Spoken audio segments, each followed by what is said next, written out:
Paul, we obviously have to talk about Saturday. For us, it's an inconvenience. For the fans, that's where the frustration is. Oh, massive frustration for them. I mean, they're the ones who I'm really disappointed for. We wanted the game on. We were sat in the hotel having pre-match, and I can only presume that Bradford City wanted it on. I don't really know where the breakdown came and how it all came to be that there was an inspection at 12 o'clock. You know, they looked at it on Friday afternoon. The referee went and said it was perfectly playable at 3. Gav was there for the inspection at 12. There's no way the game could have been played, and that's the disappointing thing. That you know, it's our job. We had to go there.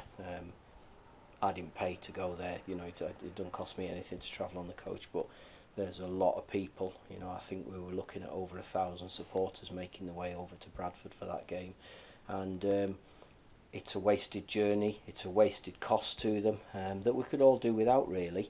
It's not a case of portioning blame with anybody, because I don't even know who's to blame. I just think we need to be better at that. You know, and I get it. Everybody wanted a Saturday afternoon game. You know, we've lost out on 2 bumper crowds. When the fixtures come out, we've looked at Hartlepool at home, Barrow at home. They're good games, local games, good fan base is going to turn up for them.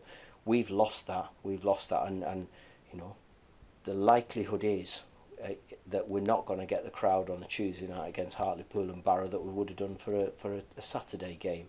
So we have to take it on the chin, and I accept that Bradford would have wanted the game to go ahead at the weekend. I just think for the sake of the supporters, they probably should have been saved that journey as much as we possibly could. And as I say, I'm not looking to portion blame, because I don't know whose door it lands at. But I do feel really disappointed for our supporters. Everything you said there is all right. I mean, we're knocking back requests from a number of news agencies for comment on should the AFL look at procedures, etc. It's so difficult, isn't it? Because there's no science involved here. It's all about people trying to assess things. Yeah, it is. Yeah, no, there's. You know, we look at forecasts and we try and see what it's going to be like, and you know, ground staff do they put covers on? Is it going to be okay without covers? Apparently covers had been on. It was colder than they expected it to be. I don't know what time anybody went and inspected the pitch. All I can say is when we were travelling over, we got over the other side of the A66 and there was just freezing fog everywhere. And you saw, is the first point I thought, oh, we might have a bit of a problem here with this game. But we just had to carry on, go and do it. We were sitting having our pre-match when the decision come that the game was going to be called off. So we then have to scramble around trying to make a plan and trying to do what we did. I was sent photographs that Bradford were actually training on their pitch in the afternoon as well, which I accept that I'm told that the tunnel end was frozen, but the other side was okay. So they've made the most of it. We weren't able to do that, but it's done now, and we you know, it's no hardship to us.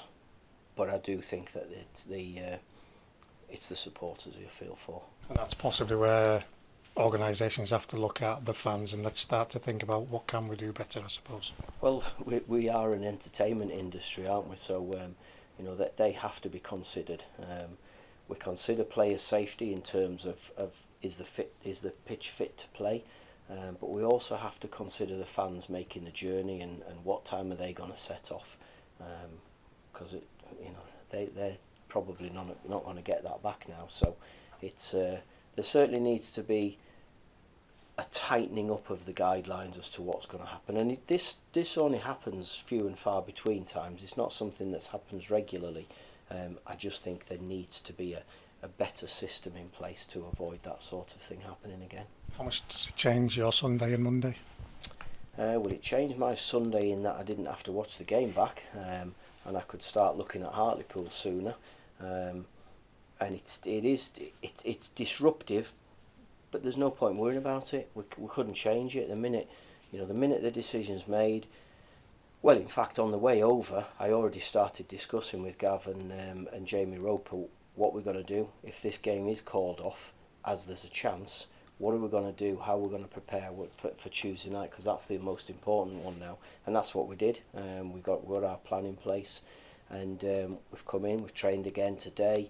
and we'll be ready to go against Hartlepool. We've got to make sure that we've got the energy that we didn't use up on Saturday afternoon against Bradford City. We've got that energy to take into the game at home on Tuesday night. And ironically, if that's the right word, you've got your training pitch back, so you're able to do it out there. Yeah, what a novelty that was, getting out on grass again. So no, it's good. Again, we looked at the forecast and I said to the players on Saturday, I hope and I expect we'll be back on grass on Monday. So that gives everybody a lift as well, just to be able to go and train on grass. I know that sounds really stupid, but that's what we want to do. So it's been a good morning, and we've got to make sure that we take it into the game. You know, I've watched their game against Rochdale, and again, if that game had been called off early, I could have gone across to Hartlepool with Rochdale, and we could have killed two birds with one stone with us playing Rochdale at the weekend. As it was, we just had to watch it on the stream that we got. So it's a game that we know is going to be a tough battle. We know that they're going to be up for it. They are scrapping for their lives, and they put in a real spirited, aggressive, physical performance against Rochdale that we've got to be prepared for. We've got to match it and hope that we've got more energy, because we were able to miss the game at the weekend. They've had a couple of additions, they've had an upturn in results, so there will be a growing confidence in the Hartlepool camp. I'm sure there will, and players get confidence from winning games. You know, we saw that last year. You know, end of February we win a game away at Orient, and suddenly everybody gets a little bit of belief and a bit of momentum. We've got to make sure that any belief and any momentum that they did get from Saturday's result, we kill it. We've got to make sure that we're right, and I fully expect us to be right for the game, and I'm looking forward to getting started. You say it so many times, don't take anything for granted. This is where you ignore the league table and focus on the fact it's a game to be won. Well, it's the 26th tough game of the season, and we've got to make sure we approach it properly. That's what I've said to the players. We've shown them the strengths of what Hartlepool have, and we've also shown them weaknesses like we do for every opposition. And if our players go and perform to the level that they're capable of, perform to the level that we did in the second half at Hartlepool when we went there as well, then we should give ourselves a real good chance of getting the result that we all want. Keith coming back, not irrelevant, but I don't think managers think this way, do they? In his situation, he's coming here to get points, whether he was here before or not. Yeah, no, it's the next game for him. I hope he gets a good welcome, because he did well when he was here. But that's all I hope he gets. I want the supporters to give him a good welcome. As I say, he deserves that. But I want him to go away with absolutely nothing. I want it to be a really tough night for him and for his players, and we make sure we're right. Because if we're not, they will give us a tough night. They will cause problems to us. They've got a style of play that's really tough to play against. They've got forwards in Hamilton and O'Meara who will chase everything. They've got good football players in midfield with Featherstone and with Dolan. They've got something about them, but you know, it's obviously not worked on a consistent basis for them this season, and we have to make sure that in our game 26 it doesn't happen for them again. Your first headache for tomorrow night, as we mentioned for the weekend, you've got selection problems. Yeah, I have. I'm going with the same team that I had selected for the weekend, because I take each game as they come, and I hadn't even started looking at Hartlepool before the Bradford game, but it's a similar shape, or I'm expecting a similar shape.